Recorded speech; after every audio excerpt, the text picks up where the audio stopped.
is KC Sports Network, proudly presented by Emprise Bank. Yeah, that's right, folks. The show is called Amateur Hour. I am Ryan Scott Hall, and joining me today, a man that is wearing his new hat, his Dirkness. So, new season, new hat, yellow hat. Have you seen Andy's hat? Andy's hat in the preseason is a banger. Is it the red with the yellow bill circle? Yeah, it's got the yellow bill. Okay. Ooh, it's sharp. I love a yellow bill. I love a slimmer. Yellow bill. A little slimmer too. Is the word svelte? Is that the word when you're kind of like looking trim and ready to go? I would like the svelte Andy. Yes. No. Goodness gracious. Listen, folks, if you're looking for a way to make a big impact in Kansas City, the Boys and Girls Clubs are sponsored this year. The Boys and Girls Clubs of Greater Kansas City, they need sponsors for their sports teams and leagues. So help local kids while promoting your business throughout the metro. Email giving@helpkckids.org for more information. That's giving@helpkckids.org. Yeah, good stuff, Ryan. Your company can hit it out of the park with a sports league sponsorship with Boys and Girls Clubs of Greater Kansas City. Reach thousands of local families while giving kids the opportunity to get in the game. Contact giving@helpkckids.org for more information. Dirk, everybody is back this week for more information from you. Last week, we covered the first of your 5 questions for the Kansas City Chiefs 2023 season. I've just been sitting here waiting to give the next 5 questions for like an entire week. Just sitting in the same chair waiting. So I think I'm sure that's how a lot of the listeners have been feeling. Yeah. Well, we've been waiting since February, you dicks. Sorry, didn't even talk about the World Championship offense, the greatest player in the league and greatest human being at coach that's ever lived. So yeah, it might be fun to kind of talk about the good side instead of just 10 questions on Chris Jones. Yeah, well, I mean, so last week we were asking, or you were really posing the questions, Dirk. What can the Chiefs learn from 2020 to help them in 2023? And that was hijacked by Chris Jones. And then is the new Chris Jones the forever Chris Jones? And that question was already previously hijacked by Chris Jones. One too many Chris Joneses. We asked about the pass rush. We started thinking about the corners. Largely, it was defensive. So this week, I would imagine everybody is ready to talk about Patrick Mahomes. Don't you just love him? Let's talk about the Patrick Mahomes holdout. Do you think he's going to play week 1? Well, if I'm to believe the topics of conversation among our friends over at the laboratory, Shane Buechele might be pushing for those Blake Bell QB2 snaps, at least. Find a way to get this guy on the field because he's a gamer. He is a gamer, Dirk. And honestly, I'm not even I sound facetious, but I think Shane Buechele's super fun. Buechele, a young man's strange erotic journey from SMU to QB2. Ooh, okay. That's a Seinfeld reference. You won't get it. That's not what it will. You're right. I don't. You're right. I do. Yeah, it's all right. All right. Let's dive into the questions. Question number 6. These are the 10 questions for the season preview for the 2023 Chiefs season. We did the first 5 last week. We are on number 6 this week. And he may be question number 6, but he is number 1 in all of our hearts. How does Patrick Mahomes follow up the greatest quarterback season of all time? Really, that's not a good question because, there's not much to talk about. It's just going to be great again. But I really wanted to say that he had the greatest quarterback season of all time last year from start to finish. MVP, Super Bowl MVP, doing with those kind of numbers. It was a marvel to watch. He also did it with a bit of an ankle injury, which was kind of fun. He also had a documentary following him around that charted the entire season for us, which was fun. So let me ask this. Is there anything left for Mahomes to accomplish in your eyes? He now has multiple NFL MVPs. He has multiple Super Bowls. He has multiple Super Bowl MVPs. Is it just about stacking them up now? Or, what else would you like to see from Mahomes going forward? Like, what else can this man do? Or is it just about sitting back and enjoying what he brings us every Sunday? Honestly, I'm a little perplexed. I'm a little perturbed, is Dirkness, because when you said, how does Patrick Mahomes follow up the greatest quarterback season of all time? Because you just wanted to say it. You don't have a case to make there? Was it not? Was 2018 not his best quarterback season of all time? Sort of, kind of. I mean, don't get me wrong. No. He didn't win a Super Bowl. You got to have. There's only like so many quarterback seasons that had NFL MVP and Super Bowl MVP in the same season. And it's like 5, and like his season was clearly the best of those 5. So it's when you put everything together of his season last year, I think it has to be considered the individual greatest quarterback season of all time. Did you know that fewer people have thrown for 50 touchdowns and 5,000 yards in the same season as have won the NFL MVP and Super Bowl MVP in the same season? Just asking the question. Don't get me wrong. Ask Pat which season it was more successful. Ask Pat. I mean, look, winning the Super Bowl certainly sways the argument, particularly for those of us who had to live through losing that game to Tom Brady after 50 touchdowns and 5,000 yards to not get the chance at the Super Bowl. I guess, I mean, if you ask, like, is there anything else to prove? I think that everybody has kind of been on the Mahomes is at like a just a Brady trajectory. He's pretty much the only guy that Mahomes is truly chasing. I think that that's maybe like some Terry Bradshaw erasure with the championship numbers, or some Joe Montana erasure or something. I don't really know. But in any case, George Blanda erasure. Look, Mahomes is on the top of the world, man. He is last year the eldest quarterback to make the playoffs in the AFC. He's basically I think he's now the only quarterback in the league that has 2 Super Bowl rings. He's technically like the elder statesman at that position. And so, like, is there anything left for him to accomplish? I don't know, but I can tell you that he's going to be carrying the torch for his position, which might have more talent now than ever before. All this huge collection of quarterback talent. It's super fun to see. And Mahomes is the best of all of them. It's really fun. And honestly, we get so many more years of this, because if Mahomes is the oldest and he's only, 27? I mean, let's say he plays until he's 35. All right. We're still talking about like 8 or 9 years with all of these young guys around him chasing him, especially all those guys in the AFC that we talked about last week. I don't know how to answer your question as directly as possible. It's going to wax poetic about Patrick for a while. Patrick Mahomes. Yeah.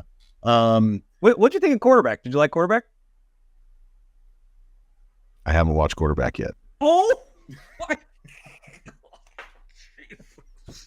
I saw that somebody like made the Mahomes cut, and that's what I intend to watch. I think it's just sitting there on YouTube waiting for me to make the time for it. But yeah, man, I had a busy summer. Did you hear that I'm getting married? Did you hear that? No, I was too busy watching quarterback. Well, yeah. Did Glennon have 3 touchdowns at halftime? Do I need to tell my future wife? No, I like lint scented candles for it. I showered, dressed up all nice, and then started episode 1. That was my viewing experience. Amazing. Great supporting actress role from Brittany Mahomes. I think she really turned the corner, and people are just, like, hey, maybe there's something beyond just an annoying voice here, and she's actually kind of awesome. Like, she's supporting her man from the very start, being together since middle school. It's kind of cool. I know I liked Brittany for some reason. People have been saying about that for me, but saying that about me for years. Look at me trying to self-deprecate, and I can't even get it out of my mouth. Just an annoying voice over here. Seems fitting. Jackson Mahomes not really featured that much. Kind of not really featured. Not once, actually. That was my pretending to be surprise-faced. You're telling me that they didn't put Jackson Mahomes on camera? But it was cool to talk to just like non-Chiefs fans that just like kind of, and even like non-football fans that are just like, because I have friends out here that don't care about football at all, and they're like, they watch this, like, did you watch quarterback? Like, are you fucking kidding me? Yeah, I watched quarterback. And they're like, did you like it? I was like, obvious, I liked it. I mean, did you like it? And they were just like, man, I didn't realize like that, what he was like fighting through that injury and just like his personality. Like, he's awesome. He's like a lot of fun to watch. And these are just like non-football fans. So I think it kind of accomplished its goal there and reached a casual audience. And talking to like Billy Pesto, our guy Billy Pesto, is like, I had a new appreciation for Patrick Mahomes after watching that. So I think it was really cool. I don't think there's too much with Mahomes here we have to get into. I mean, obviously he's geared up for another great season, and we should all just feel lucky to enjoy him. I kind of anointed him as the made man if he won that second Super Bowl. There's some critiques of quarterbacks who haven't won 2 Super Bowls. You know, you get some Rodgers digs. Some other guys that, you know, maybe didn't quite live up to their billing. If he won 2 Super Bowls, man, I mean, you're made. Even if he finished his career like that, I mean, he's one of the best. He's one of the greatest of all time, and nobody can take it away from him at all at this point. And so all that's left for us to do is kind of sit back and enjoy the ride, enjoy everything that brings us, get rid of all of that angst. Like, man, so many throughout last year, just like, what if he's Aaron Rodgers and wins one early in his career and then just doesn't win another? Which a narrative that I just completely hated. But that is now completely put to bed. And that's maybe my favorite thing that's happening now as a result of that Super Bowl win. Yeah, I mean, he's a first ballot Hall of Famer if he never plays another down. And we hopefully, rightfully deserve, in my estimation, another like 10 years of this or more.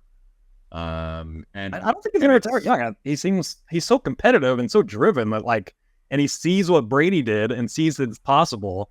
Like, I just think it's going to be athletes play until they're older and older now, it seems like. And so I gotta feel like he's going to be one of those guys too. So I would bet on more than that. I mean, we don't need to go down that route, but I think he'll play till he's old. Let's just jump ahead to question 7 here for the Chiefs 2023 season preview. And this could be a big one. When does Travis Kelce finally hit a wall? And 2-parter here. Could KC actually survive without him?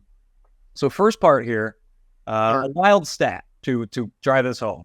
In 2022, players 31 and over with over 420 receiving yards. Totally picked that number at random. 420. Kelce had 1,338. Adam Thielen had 716. And Marvin Jones had 529. That's it. That's the entire list. That's just receivers 31 and over. Travis Kelce will be 34. He turns 34 during this season. Some notables here. A bit of a deep dive. Oh,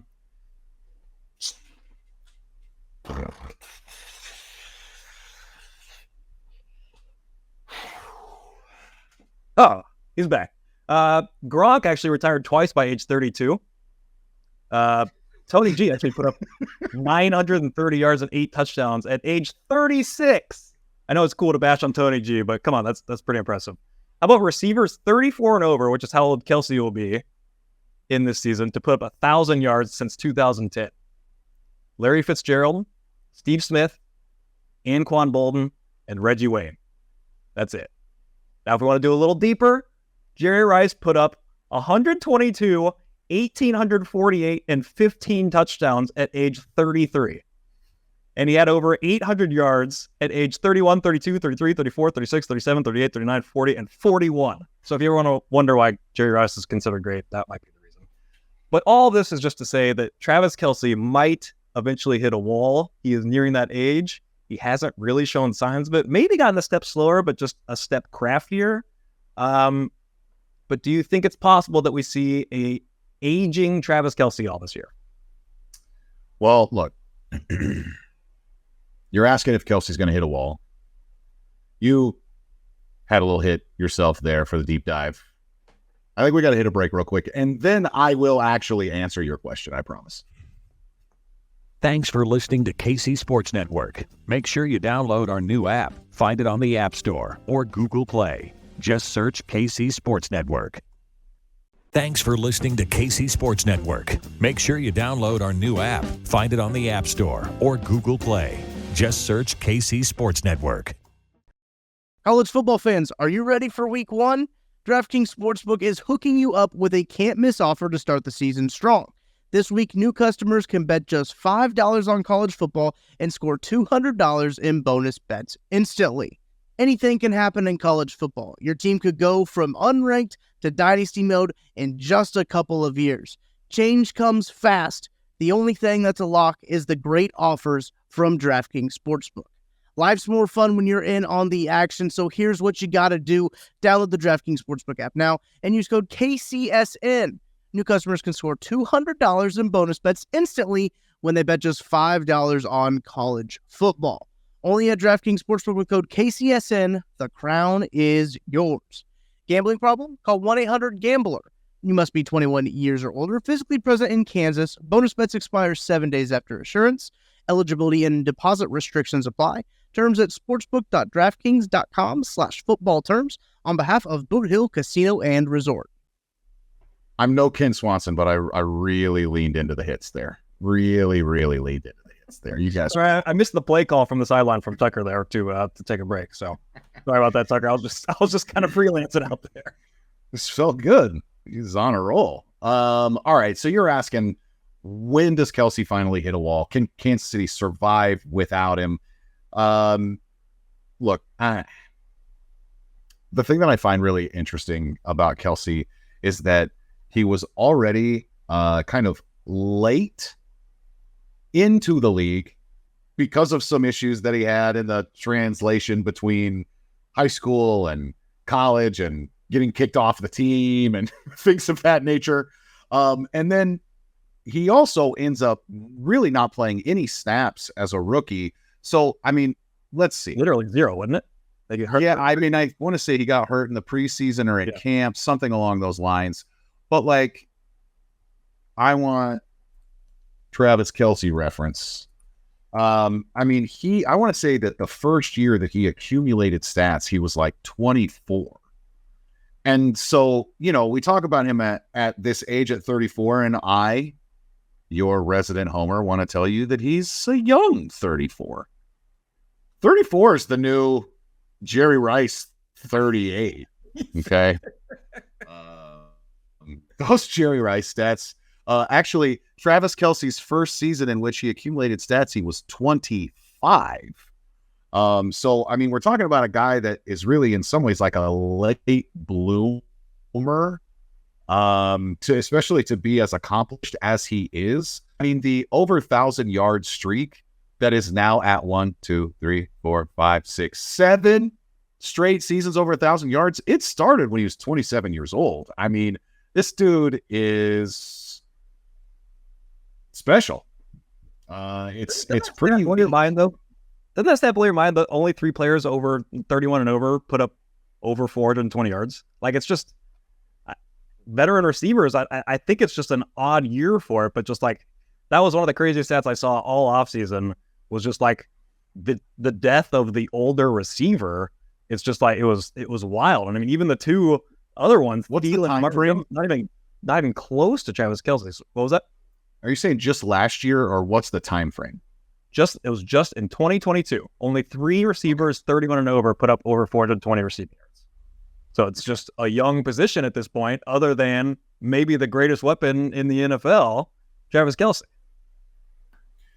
Yeah, I mean, they're in a really interesting position at this point because they've been developing, for lack of a better word, this guy in Noah Gray, and it seems like he's probably like, you know, as Buzz would say, growing on his ass. He's got to be like right there next to Travis every single minute of every single day, soaking up everything that he can, right? And just like Travis Kelce was with Brad Cottom, just like that. Exactly. They were really, really joined at the hip, and I think then Brad Cottom donated his hip to Travis Kelce. So that he could continue playing, because only one of the 2 of them was only gonna work out for one. That was it. That's how he's so good when he's old. He had a hip replacement early. I guess I look at it and I start to think like we're starting to brace for the Travis Kelce descent, and enter, you know, all day Noah Gray. And, you know, if you guys are willing to listen to me, Matt the Bush Man. I'm telling you, that Bush Man, listen, Dirk, Bush. the Bush What are you talking? Man. I Tell me about Bush. listen, I think that he is also taking cues from Travis Kelce, because if my memory serves, and I am not going to fact check it, and I don't want anybody to fact check it, but in my brain, and this is the story I'm telling myself, Matt Bushman used to have a pretty big beard. He looks pretty clean cut right now. He did the training camp Travis, trimmed down. But I have been imagining that Matt Bushman, with that big beard, is basically Sean McGrath 2.0. And he of Dirk wrote the guy like a haiku with some bongo drums and everything else. I mean, that is somebody that you loved. You should be all over the Bush Man Express. I am a Matt Bushman fan. I am. I think there's something there. I'd rather have him than anyone except Travis Kelce and Noah Gray. Well, I'm gonna bring this back down to reality and step off this Bushman. were we high on Bushman last year? Wasn't he a thing in the preseason? And He got hurt. And Travis Kelce was like, that's my boy right there. he did the best thing you can possibly do, and that receiver did it this year too. Is you show some promise and then you get hurt, so you can just be stashed on the team and collect a season's worth of checks. That receiver, I mean, put some respect on Remigio. I didn't know how to say it. Remigio? Does this have to be a thing every week? You don't know how to say it, as Craig cackles in the background. For once, it's not me. But it is wild that like this is going to be, there's so many moving parts at receiver. If you want to say like there's not a clear cut wide receiver one at all, and this is kind of a chance to talk about the receivers too. But that works because you have Travis Kelce, and maybe this will kind of be seamless because you got guys like Skyy Moore and Rashee Rice, and they're going to kind of step up by the time that Travis Kelce is kind of exiting stage left. But this will be our reality in a very near future, is that, Travis Kelce, eventually it's going to happen. Like it's really hard to see the signs of it now because he's so damn good. But it's just wild. And part of me is just wondering, like, does the season ride on Travis Kelce's health, or, Mahomes can overcome getting rid of a guy like Tyreek Hill, partly because he has a guy like Travis Kelce. If something were to happen to Kelce, is this season totally ruined? Or is Mahomes good enough to keep him afloat with this makeshift core of receivers that they have? I don't know. I don't know. I mean, I'm fully expecting, to me, and this is maybe kind of pointing back to that, like, how does Mahomes follow up such a great season? Like, I'm fully expecting a slight, at minimum, statistical step backward. That would be my guess. How dare you? I think that we thought that the rebuilding year came last year and that it's actually this year. Explain. Well, so like you trade Tyreek and it's like, okay, so we've got to kind of reconfigure the roster and stuff here. And if I believe memory serves, it was also saying goodbye to Tyrann Mathieu and hello to Justin Reed. What? And so there's some things there, and they moved on from the likes of Ben Neiman, and I don't know if the timing is right, but Demarcus Robinson and Daniel Sorensen. Like they moved on stuff, but I'm telling you, like, I mean, the like Juju Smith-Schuster and Marquez Valdez-Scantling, Marquez Valdez-Scantling. It felt like, you're kind of raising the floor with guys like that, and now one of them is gone and the other one is kind of irrelevant in my mind. No offense, Marquez. I mean, he is what he is. We tried to get him to do things that he didn't do in Green Bay, and he had basically, to me, one good game of doing that kind of stuff, and the rest of the year it was not being able to find the right timing or placement or whatever with Mahomes. There seemed like the deep ball just wasn't really connecting between the two of them. And I think it was a pretty big game. I think it was a pretty big game there, buddy boy. Okay, so He just carried us in that game. Like, I think he kind of showed some things. I could see him having a bigger role this year, and maybe like they didn't. Maybe they weren't confident in using him like that, and until they had to. But I thought he really showed some things that I would be happy with featuring him more. I will let you have him. He can be on your roster. He can be on your group of guys. I'm not really thinking much about Marquez Valdez-Scantling. I mean, no offense to the man, but I am offended. I think that we're looking at a statistical step backward on offense, but a promising continued evolution. I mean, this is mostly as you mentioned, like kind of a Skyy Moore and Rashee Rice point, but there is a lot of fun, young talent on the field. We're talking about Andy Reid potentially keeping more receivers than ever if they actually do choose to keep 7 guys. I think that as a Chiefs fan that takes himself pretty seriously on the Chiefs, I don't know how to separate being a Chiefs fan and being a Justin Ross fan. They're synonymous. If you like the Chiefs, you are so excited about Justin Ross. I'm sorry, if you're not, then like I don't know how you can fan without being excited about Justin Ross. And the way that I look at it is like, man, Kadarius Toney, I kind of not gonna lie, kind of forgot that Kadarius Toney was around. Rigatoni Kadarius. I don't know. This is what I want. I don't think it'll happen this year, but there is a chance where the 3 receiver set is Skyy Moore, Rashee Rice, and Justin Ross, and maybe that's more like next year. But like, I see the youth there, and I see the potential there, and I see the talent there long term, and like, I think that it's totally fine to maybe take some lumps. I mean, especially, let's just be honest, if all 3 of those guys actually reach their potential, good luck anyone, anywhere, trying to stop Patrick Mahomes with those 3 guys hitting the peak. Yeah, but I mean, that's on rookie contracts for the next few years, right? This kind of, let's just go ahead to the next question here because it kind of digs into it. It's kind of just a fun question. Who finishes the season as the Chiefs' next best fantasy player behind Mahomes and Kelce? Just kind of a chance to talk about all the other guys. You kind of discussed this, but there's really 7 receivers, and I think they have to keep all 7 of them unless you're looking to get rid of Justin Ross or Richie James. I like Richie James. It's just almost hard to see a path for him to get on the field with like all this talent, especially if they're going to start featuring Rashee Rice as a rookie, which it seems like they're gonna, at least more than Skyy Moore than they did last year. So it's wild how, maybe they don't have that top guy, or maybe they view Kadarius Toney as that guy, if he ever plays. But they have all this depth, and I feel like they have to keep all of them. And then there's even the guys like Smith Marset, I feel like is a decent little receiver. There's someone on Twitter that just loves him. Steven Ruiz, I think, or Nate Tice.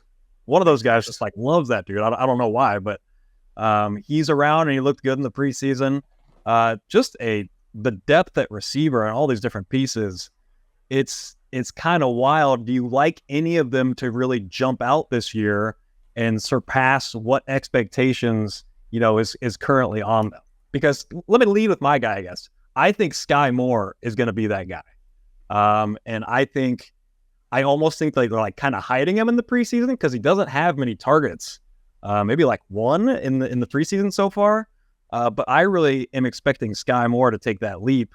I mean, I was high on him last year. I just think he's a good route runner. He gets in and out of cuts, and I think he can be the guy that kind of works underneath and in that intermediate route area, and Mahomes could just be his guy. So I gotta have my eye on Skyy Moore to step up and be, the next guy in that pack. Who do you like among that pack to really jump out this year? So there's a disadvantage to going second on this question and really going last this entire offseason is that I love Skyy Moore. I've got a really great comparison that I'm going to share right after this break. Thanks for listening to KC Sports Network. Make sure you download our new app. Find it on the App Store or Google Play. Just search KC Sports Network. All right, so thinking on like who career-wise, what am I kind of putting in my brain when as it relates to a guy like Skyy Moore? Really disappointing rookie season to me. I guess I thought that we would see him more often. I thought that he would probably accumulate some more stats, have a bigger role in the offense at some point.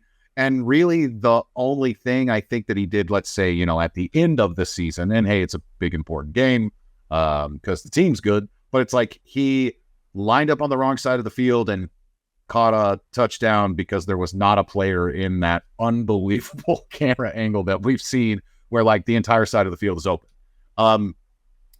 Skyy Moore did not hit the heights that I think we were all looking for as a rookie. And so going into season 2, and certainly with the transition that they're looking at as far as the group of guys that are still here, losing Juju and things like that. I mean, last year, Skyy Moore, 33 targets, 22 receptions, 250 yards, no touchdowns, like not a whole lot. And then when you look at a guy that I'm going to compare him to here, it's only in the football department and only at the very beginning of the career. Let's not extend it out from there. Antonio Brown. It is Antonio Brown.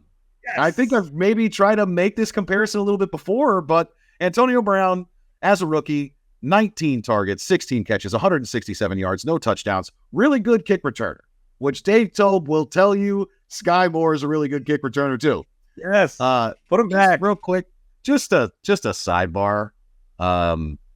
Someone has to save Dave Tobe from himself. It's time to let go of the kick return game. Man, you're literally hurting the team. We'll talk about EPA at some point, but 19 out of 25 kick returns last year lowered your EPA. The last return touchdown was in 2020, and then Rigatoni Kadarius gets hurt shagging a punt on day one at training camp before practice even started. I'm outraged about it. I'm positively incensed at Dave Tobe. You guys are probably some of those lab friends of ours are like, yeah, thanks. Welcome to the party, Ryan. I'm alone on Tobe Island over here. Taube Island, Toe Island, Big Toe Island. I still love the man. Well, I seem to remember a big punt return in a Super Bowl that was kind of a big play. Didn't hear much towel hatred there. I got to figure out how to say it. Yeah. I mean, look, the reason I bring up Antonio Brown is that in year 2 in that offense, suddenly gets 124 targets after only being targeted 19 times the year before. A lot of it has to do with opportunity. And that's precisely what Skyy Moore seems to be looking at, a really big opportunity. And if he suddenly gets 124 targets, I don't see any reason why he couldn't mirror Antonio Brown's season 2 in Pittsburgh, where he ends up with 69 grabs for 1,100 yards, scores a couple touchdowns, and like his career at that point is off and running. And I am not trying to say that he is going to be the type of receiver that Antonio Brown was, where he was literally, I think, unquestionably the best receiver in the league for like 3 straight years. Then he went crazy. But as far as Skyy Moore is concerned, I think he's still going crazy. I think that's a current. Yes. Actively going crazy. But it's also the connection of the small directional Michigan school. Skyy Moore went to Western Michigan. Antonio Brown went to Central Michigan. And ultimately, I can't tell you in terms of Antonio Brown's background if he has this similar to Skyy. But we got to remember, Skyy Moore did not play wide receiver before he got to college. He'd only been playing it for 3 years, and then last year he gets dumped into Andy Reid's very difficult offense where every route has all these different options, and you got to learn all the different positions and everything that they say, all those narratives. All of that is to say that I have been expecting some pretty excellent stuff for Skyy Moore this year, and it's just been like sitting there, festering, while everyone else is getting their takes off. Let me ask you Mine too. Well, let me just say, I look forward to Skyy Moore's when he owns an arena team in his mid-30s. I'm very much looking forward to that. Okay, there we go. I want to ask you about kind of the young running mate for him, Rashee Rice. Now, this is probably really corny. It might be the jokingest dad joke of all time. You're up, buddy boys. Let's go. Are you expecting him to be Rice a homie or Rice a phony? Like, is this a guy that we're going to absolutely love? Or, I mean, look, I tell you what, going into the draft, I was really curious about him because it seemed like he was one of those, what do we call him, an ex-receiver. He had the right body type and skill set that we were looking for. Yeah, and some Sammy Watkins comparisons. Yeah, well, Matt Harmon, the guy that does reception perception, and he does the fantasy show on Yahoo. He's an excellent source of information. When he was talking about Rashee Rice leading up to the draft, he basically said, like, this guy runs two routes, and it's, he's running the straight route and he's running the slant route, and that's pretty much what he's got. Dude, when we saw him drafted and they were showing his highlights, and they were just like the non-rowdiest routes you've ever seen. It's just like him jogging down the sideline and then, making a great catch, which is great, but it's just like, that wasn't really a route. And it was like 6 highlights like that, where he's not really running a route or anything. It's just like, does this guy run routes, or does he just, win at the catch point? Yeah, I mean, there's been a lot of questions about how and, how much and how often he'd be able to create separation, which is honestly, I think, one of the cool things that maybe people have forgotten about Skyy Moore is him, like, coming out of college. They're talking about him as a prospect. One of the things that was so impressive for everybody was that this guy has so little experience playing receiver, and look at his releases, the release package they kept talking about. This guy gets off the line and creates separation so early in the route. He might be the best route runner in the class, right? And so that's what got it going. That's what got it going for me. That's what made it move. Well, and now you've got a guy like Rashee Rice that I think is a little bit more of, what do we call him, like the power slot. And he can certainly play on the outside. He led the FBS in receiving yards per game last year. He was the only show in town at SMU for a couple seasons and still produced big time. And oh, by the way, last year, as he led the FBS in yards per game, Rashee Rice, they're saying that guy played on a broken foot last year. So this guy was less explosive than he can be. He ended up having, I believe, the greatest vertical, the highest, the best. What do we call it? The most explosive. He had the best vertical at the combine among his position mates. I mean, like, this dude is in not messing around town. I am 6'2", right? I think he's kind of in that area. But I mean, those are the highlights of him, was going up and getting at the catch point, which is impressive for like a 6'2" guy. He played at SMU. Does that mean he ran with Buechele at some point? They got a little thing. I mean, did you see the stats crank up after Mahomes left the field? It's like Rashee Rice, boop, boop, boop, boop. Little inside information in the draft room from Buechele, getting a little. You made me draft this guy, although his numbers seem to have gone up without Buechele last year. Well, I mean, I couldn't tell you. Buechele's been here for 2 years. Yes, got to grind some SMU film here. Well, yeah, but I mean, honestly, like, there's so many different things about these receivers, and maybe it's just because we consume, a tremendous amount of Chiefs content. We're trying to learn as much as we possibly can. But, like, I believe it was Kent, when they drafted Rashee Rice, he ended up putting the tweet out that said something to the effect of, like, we heard about Zay Flowers, we heard about Quentin Johnston. We saw pictures of these guys coming to workouts with Mahomes, and we didn't hear a word about Rashee Rice. But it turns out he was there. And so when you say something like Mahomes, he worked out with the Chiefs, did all the same things that Zay Flowers and those guys did, but they didn't say anything about Rashee Rice. And so, you talked about how maybe they're kind of hiding Skyy Moore in the preseason. They were kind of hiding their intentions with Rashee Rice in the draft. I mean, I'll tell you one thing, though, that I think is kind of an interesting part of this. And particularly if we're thinking in terms of the question that we've both completely avoided, which was who's going to finish third, the next best fantasy player outside of Mahomes and Kelce. And I'm thinking about this in the passing game because maybe it's Pacheco. Well, last year was probably McKinnon, and that's what kind of got me thinking is because, McKinnon's a year older, but he caught all these touchdowns, and that's, what would have put him above everybody else. So there's kind of like these touchdowns to go around. So I'm just kind of wondering, like, who is the guy that steps up and just like kind of, seizes the moment here? Because it's so, I think there's 8 different choices for who could, be the next best fantasy player on this team. Mostly because those receivers are everywhere. Pacheco, not going to catch many passes probably, but he'll probably score a lot of touchdowns. I just think it could go really anywhere.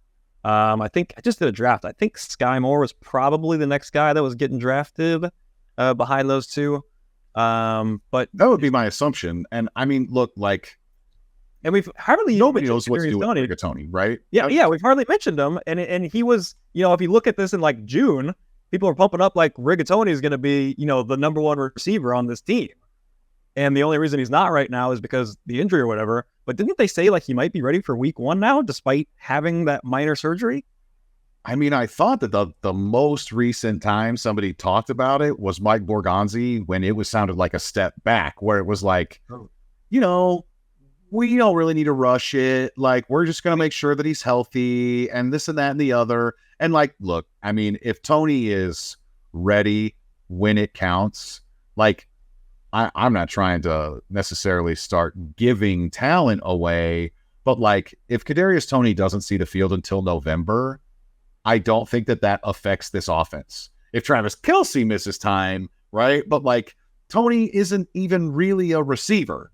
Like, he doesn't run routes, even more so than Rashee Rice. I mean, obviously a really fun player, but like, he's icing on the cake at this point that it seems like the Chiefs are building, even though mere months ago he was considered, I think literally from Brett Veach's mouth, wide receiver 1.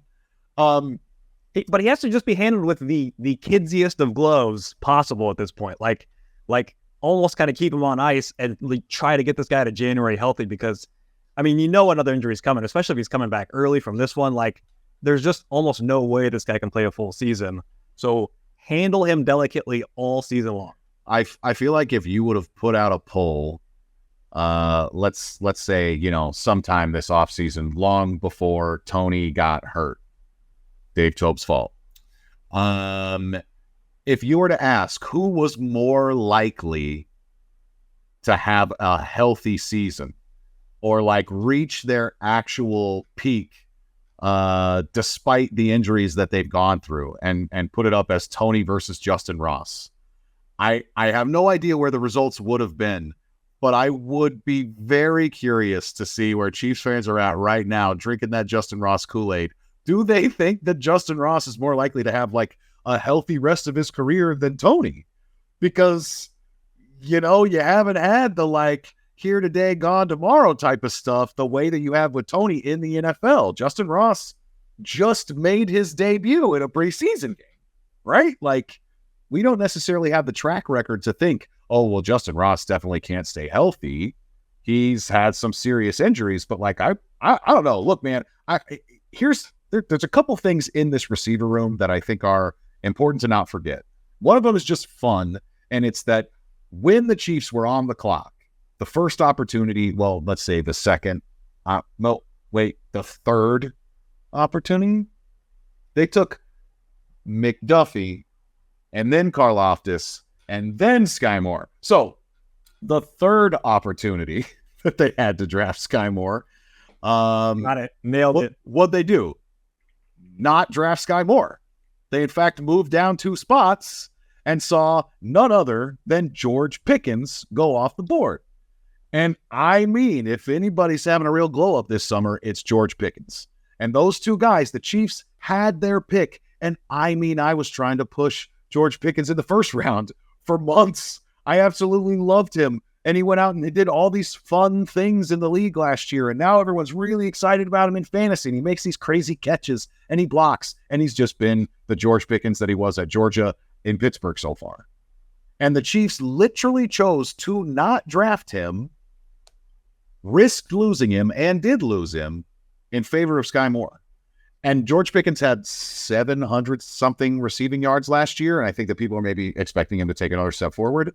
I would not be surprised, ladies and gentlemen, if Skyy Moore had more receiving yards than George Pickens this season. Because I think he's going to come out. I think he's going to be the receiver that leads the team and targets and receptions and yards. And it may not be giant numbers, but I do think that he is, for all intents and purposes, going to be the quote-unquote number one receiver in this offense. I know that a lot of people are starting to want to bring up, when we talk about this crowded receiver room, there's been all this Justin Watson. Everybody's getting on Justin Watson. Look, I just have one thing to say, and then you can move away from Justin Watson. Totally fair. If you have a problem with Justin Watson, then talk to Patrick Mahomes. He wouldn't be on the team if Patrick didn't want him here. He clearly has a connection. We heard him he called Veach after they signed him. It was like, who is this dude? So Patrick likes Justin Watson. That's why he's here. That's why they signed him to a 2-year extension and gave him some guaranteed money. You got a problem with Justin Watson, talk to Patrick Mahomes. I like it. All right. Can I ask you, is it even possible to have before we leave, is it possible to have a realistic take on Justin Ross? Am I the only one that's hyped up over here? Because I don't think you're really doing much in that department. No, I mean, I'm just not a training camp hype kind of guy. I'm not. I mean, I guess he's looked good in the preseason games, so I'm down with that. But I do not have high expectations for him at all. I would take under 200 receiving yards on the season. And I don't want to shit on him. I'm not interested in shitting on him. It's just I just don't get hyped over training camp guys. Well, I don't necessarily know that he's going to step on the field this year and suddenly have 1,000 yards. But I look at him in terms of being an asset. And I think he's going to pop at some point, probably more likely next year than this year. But they're hyping him up. They're hyping him up. I'm not a huge, college football week over week watcher. And so I heard people talk about Justin Ross. Oh, well, this guy was the best receiver on did they win the national championship his freshman year? And he had other really great receivers that have come out of that offense, that he was better than them as a true freshman. And, he's had kind of these tragic injuries, but now that he's finally healthy, look, dude, this is somebody that after his freshman year, people are saying is a top 10 draft pick. If he did have some catastrophic injury, as long as he avoids it, but then it happens. And the Chiefs get him as an undrafted free agent. The talent is absolutely undeniable. It's just been a question about his health. And I feel like we now have proof of it at the NFL level, albeit in preseason. Don't pour cold water on my Justin Ross. I'm not interested. You should be excited. It's just too crowded of a room. I don't see much of a path for him to even be active on game days. I think it's just going to be tough. But you're right. I mean, he did go full Marquez Valdes-Scantling in that national championship game. You are correct. That's where we are. To the strength of this podcast, offensive line talk. I know you can't wait for it. Question 9 for the season preview. Are the new offensive tackles better, worse, or a push? So we have Jawan Taylor, Jawana pass block, because he was dead last in run blocking by PFF last year, which is such a weird stat because we gave him, he is the 6th highest paid offensive tackle in the NFL and was dead last in run blocking from PFF. I know. Cue the PFF doesn't know shit. Whatever. Yeah, get the comments out there. Let's go. But still, that's got to be something. It'll be interesting to see that. Donovan Smith has really looked solid this preseason. People were concerned about him. He looks fantastic. I think he's always been a really good player up until last year and kind of had struggles. I don't totally know why, but that's the tape on him. And then, we got rid of, the perpetual contradiction that was Orlando Brown. We had him for, was it 2 full seasons? And honestly, we never really knew if he was good or not because every single stat that came out, he would be like, oh, he's a top 5 tackle in the NFL. Oh, wait, no, he's allowing the most pressures in the NFL. It was just every single stat was confusing with him and never really got a read. And then we lost Andrew Wiley, who's just an absolute stud. I loved Andrew Wiley, and good luck to him. But how do you look at these tackles? Do you look at it, because they look great so far in the preseason? Like Mahomes, there was a quote this week that like Mahomes, they asked him if he got that one hit that he wanted to get this preseason, and he said, no, I haven't even been touched, which is kind of a, backhanded compliment, or maybe a forehanded compliment to the offensive line. I'm not sure. But how do you look at these tackles? Is an upgrade, a downgrade, or just a push? I mean, technically, he's on his third left tackle in 4 years. And I think that's even if you don't count some of the like weird spot starts due to injury. A lot of those, let me just say, a lot of those stats are weird because Mahomes is probably a tough guy to block for. I mean, we were talking a lot last year about his depth of drop back. I saw Schwartz just tweeting about it nonstop. But he's also, holding onto the ball a long time and bringing on those pressures. And I'm not sure how they count those pressures as, when time, it could be 6 seconds long and then they get a pressure on him. Does that count as a pressure on Orlando Brown? Who the fuck knows? But so I think he's kind of a hard QB to block for, but he also handles those pressures extremely well. And that's when he makes a lot of his plays, is when he has that pressure. So he's not afraid to get pressured, and he handles it really well. So that's part of why those stats are so weird. Go on. Something that I find really interesting about this offensive line is it feels like a nearly total flip-flop in like where the strength of the line is from just a few years ago. Absolute no man's land in between Eric Fisher and Mitchell Schwartz for too many seasons, folks. And then you end up with a guy like Orlando Brown. As you mentioned, I wanted to call him the Alex Smith of offensive tackles because we just never really knew if he's good. But I don't think Alex Smith, we knew he was exactly middle. And at least one of the two people in this comparison is an athlete. So I guess I look at it now, and you've got this total switch from the strength of your offensive line as your tackles.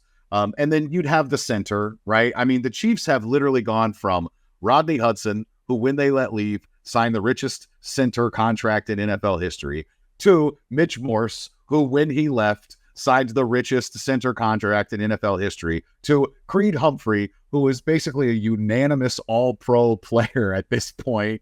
They got something figured out there. Yeah, oh shit. Who's in charge of their centers?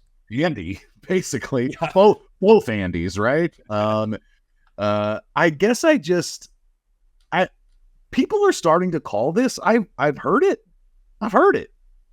That this is the best offensive line of the Mahomes era and might be the best offensive line of the Andy Reid era.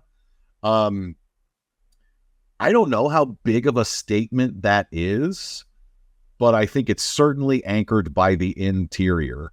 And it's such a weird conundrum for me because they still have no clue how to pick up a third and short, despite having the best interior offensive line in the league. It's mostly because they're more pass blockers than get low and being used to some of that stuff. But, we're on this program now. We're on this company. They have some actual NFL players. I'm dying to ask one of them this question. How can the interior line be so damn good and we cannot pick up a yard without these tricks and ladders doing whatever and make it make sense? Like, somebody explain this to me why we cannot pick up 1 yard. I have been all off season telling myself that like this is a running back problem and not an offensive line problem. Because let's be clear, the Clyde ride has been hilarious. Just comical, getting stuffed as a rookie in the red zone a few times and never seemingly being utilized the right way. And yet we're just at it's like an Alex Smith debate. Is Clyde good or not? Are we using him the right way? We still don't know if the guy's good. I think he's bad. No, we know he's not good. But I have been, I'm telling you, I waited and waited and waited, and then the friggin' jerk went and signed with the Patriots. I have wanted the Chiefs to sign Zeke this full offseason for all the reasons that everyone says he signed anywhere, why he's still valuable. Well, he pass blocks as good as anybody. He has 22 touchdowns over the last 2 seasons. He could get you 3 anytime. 5, that might be tough. But you know what? 3rd and 1s, they would just be an unstoppable machine. Bring Zeke on the field, and it doesn't matter if you hand him the ball or if you decide to throw you are in money situations in short yardage. It would have completely eliminated the problem. But Chris Jones didn't want to sign a contract, so he ain't got no money to pay. I don't know if he's that great a pass blocker, and also he doesn't fit the Chiefs mold as a great center. I mean, did you see his last snap with the Cowboys? It's just him getting mowed over. I mean, where was his pass blocking on that one? I know that I'm like veering into a running back conversation when you asked me about these tackles. The tackles seem fine. I don't know anything about an offensive line, though. I'm excited, I suppose. I think that Donovan Smith is a guy that has proven to be a very capable starting left tackle for many years. And as long as he is healthy, you are going to get, at worst, like Eric Fisher-esque, if not maybe a little bit better play than that. And that is perfectly wonderful, especially if you have arguably the best pass blocking right tackle in the league in Juwan Taylor, and a guy that's so athletic that people just can't stop raving about how quickly he gets on the snap and all these different things. Oh, he's such an effortless mover. They're in good shape on the offensive line. He could be Travis Kelce's replacement. If you want to convert him, do the is that the Jason Dunn, basically? Doing the Jason Dunn? You've played tackle, but now we're going to make you a tight end. Yeah. I do want to mention, because Zeke ended up signing. There was also this weird like flurry of Chiefs running backs signing, all these former Chiefs. Like 2 days in the last couple weeks. And I just for the record, in case you guys forgot, the only like recent notable former Chief running back that doesn't have a job is Kareem Hunt.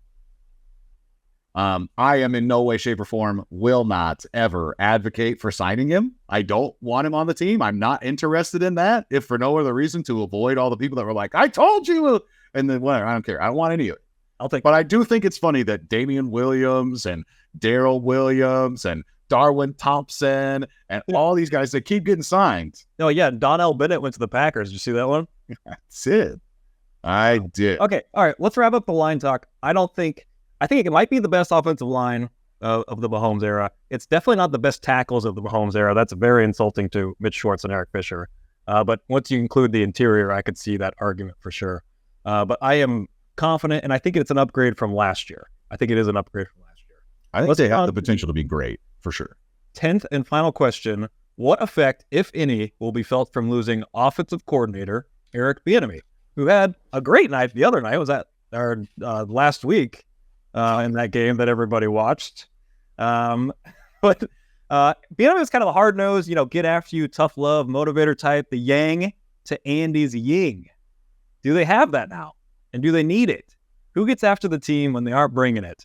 Andy's more of the I'm not mad, I'm just disappointed kind of guy. He'll give you a look. But who's going to chew that ass? It's interesting because last week, a full week ago, when you first started to sit in this chair, we had the conversation about like whether or not the Chiefs can maintain the edge that they need to be hunted by all of these great teams in the AFC and really across the NFL and actually repeat as Super Bowl champions. Do they have the edge that they need to be able to do that? And I mean, I mentioned like, hey, well, you don't have Frank Clark anymore. And now you look at a guy in terms of the coaching. I don't know if there's another coach on the team with the same style as Bieniemy. I don't know if they have another Yeller. And maybe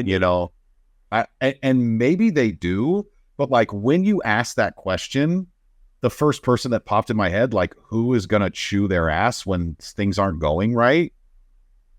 I just thought it was Patrick. And I don't know if it's necessarily that he's going to be talking to them the same way that Bieniemy did, but you have to imagine that like guys like he and Kelce, who have played for Eric Bieniemy for year after year after year after year, that at this point, it's the standard. I mean, this is the thing. If you go back and listen to the conversation that Bieniemy was having with reporters in Washington, like, a week ago, because some players were complaining, oh my gosh, whatever his coaching style. And so Bieniemy has to start answering questions about this. And he says, look, I'm used to essentially in Kansas City, like, they knew that it wasn't personal. What's personal is the standard that I hold them to. I want you to be great. I want you to be perfect every single day. I'm going to try to push you to be 1% better every single day. It's the standard that I hold you to. That is what's personal, because if I don't hold you accountable when you're not putting the work in, then I will lose my job. And I don't know whose job it now is, but I do think that in some ways that Bieniemy has been instilled in those guys. And even if he's not here, I don't think that it's suddenly just like some huge breath of fresh air, this relief, oh, we don't have the hard ass here anymore. Someone is going to have to step into that role. You can't just have a bunch of good guys on the staff. I don't think it works that way. And I don't know if there is a staff member that's going to push them like that, but I do think that Andy has the ability to be pretty stern. He's done it even showing a little bit in his old age. I mean, it's not like he went that hard, but you remember when Justin Reed said something about the Bengals and they asked Andy about it, and he's like, yeah, we had a talk. It's not going to be a problem again. Like, he even acknowledged that something was a problem in the first place, right? Like, Andy might be getting a little cranky as he's getting up there. And if Andy knows anything, he certainly has the pulse of this team to be able to say, you know what, with Eric not here, I might have to bad guy every once in a while. Yeah, that's just kind of Andy could delegate to Bieniemy to do that. Like, I don't have to get after these guys necessarily because I know Bieniemy is gonna. And so just kind of an interesting dichotomy of, is it Andy that kind of steps up and does that? Does it fall to the players, Mahomes, like you said, or even Kelce, because he's just got stature over everybody else on that offense and on that team? And clearly during training camp, I mean, he's getting all these scuffles with players. Like, clearly he's setting some sort of standard out there. So the first guy that popped into my mind was Travis Kelce. And yeah, I can go through the staff of the Chiefs, but I don't know shit about any of them. So I can't really tell you who might step into that role, but it is kind of interesting that losing that type of voice in the locker room that's been there since the beginning. Did he come in with Andy in 2013, or was it after that? I mean, he's only been offensive coordinator for the last 4 or 5 years, but I think before that he's running backs coach. So I feel like he's just always been here with that voice over this team. And so it'll be interesting to see if that kind of affects this team at all. And it really kind of ties into that, like you said, that first question of, does this team keep the edge after, succeeding in every way possible last year and winning the Super Bowl, hanging that banner? Can they keep that drive? Can they keep that edge? And can they do it without that voice of Bieniemy being the one to be like, you have to keep that edge? So that'll be interesting to watch throughout the season. Well, and something to keep in mind too, we haven't touched much, I guess, specifically on a guy like Pacheco, who maybe regardless of whoever is coaching him is going to just play the way that he does. But you think about that running backs coach position, and when Bieniemy first moved out of it, they brought in Dylan McCullough, who's like, he developed a bunch of different great players in college, and then ultimately, I mean, he just really seemed like a professional running backs coach, truly knew his position. And recently, they've had a guy that played wide receiver for Andy coaching the running backs on this team. You have a guy in Greg Lewis that doesn't necessarily know that position, maybe doesn't necessarily understand the scheming of the run game, and they're doing it as like an understudy to Bieniemy. And so like now, I don't know if they have like a true running backs guru on this staff. And I got to be honest, man, I'm a little worried about that position this year. I love McKinnon as long as we have him. I don't know if Pacheco is good or not. And I really don't know anything beyond that. And ultimately with all these receivers, it may not matter that much. And with Patrick Mahomes and Travis Kelce, it may not matter that much. But I think if maybe there's a place that it's felt, you have to imagine a guy like Bieniemy, even as the offensive coordinator, is constantly looking at those running backs and talking with that staff and trying to poke and prod that position, his pride and joy, what he played himself. And if the only guy that we have that's really got that running back experience on the coaching staff is Greg Lewis, like, I don't know. So Greg Lewis was on the coaching staff. I'm looking at a list of the coaches now. Their running backs coach is Todd Pinkston, which is another former Andy Reid receiver. I don't know. You know what? Did Greg Lewis maybe end up in Jacksonville? I also know that the like putting his hands on a player on the sideline thing was like really big in that one game. Didn't we get fined or something? I think he like tried to for touching him for going after Greg Lewis, didn't they? I thought he got. I don't remember. I don't know. We're off the rails. But anyways, Todd Pinkston is the Chiefs running back coach, which is an odd choice. Another receiver, former wide receiver. Yeah. Todd Pinkston looks like he's built like a running back now that he's been retired for a little while. That was a great observation by you the other day when you're talking about like why is it that all the skill players get big and all of the trench players get small? Yeah, particularly offensive linemen. I think it's because they have to spend like 10 years just eating nonstop, and they're just like, I'm tired of eating. I want to not eat, and then they instantly drop 50 pounds. Well, yeah, I mean, if you're having to like cram all those calories in to even just like maintain that super high weight, yeah, that'd be wild. All right, listen, folks. This has been Amateur Hour. I'm Ryan Scott Hall. He's his Dirkness, and Justin Herbert is Phillip Rivers. I'm sticking with it. I love Phillip Rivers. I don't know. Why you keep calling Justin Herbert? I don't know, because I love to dig at the Chargers. Did you? The only real competition in the AFC West. The one story last year that if the 49ers would have made the Super Bowl, they would have brought on Phillip Rivers to play in that game. I know you were excited. Oh my God, that would have lit the world on fire. That would have been so fantastic, playing Phillip Rivers, fresh off not playing all season, and just throw it into a Super Bowl. Oh my God, what a moment. Would have been great. Yep. Great to be here, folks. Very, very, very happy to be a part of the Kansas City Sports Network. We will see you after the Lions game. After that home opener, when Ben Johnson and the boys coming down, and who knows? We'll see if Chris Jones is there.